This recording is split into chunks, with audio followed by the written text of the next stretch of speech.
Hello everyone. This video mainly demonstrates how to use the real-time human analog input function in MuLogin Anti-detect Browser. Click System Settings.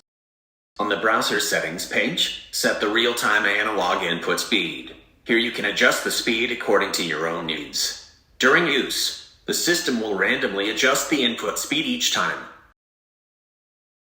Click on the browser list. Select a browser configuration file to open. Because I set google.com as the default home page, so it will jump to this website automatically. Then copy and paste the text.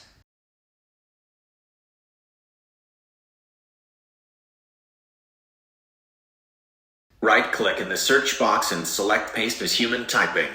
The system will automatically simulate a real person to type the words that I just pasted. If you have any questions, please feel free to contact us. Thanks for watching.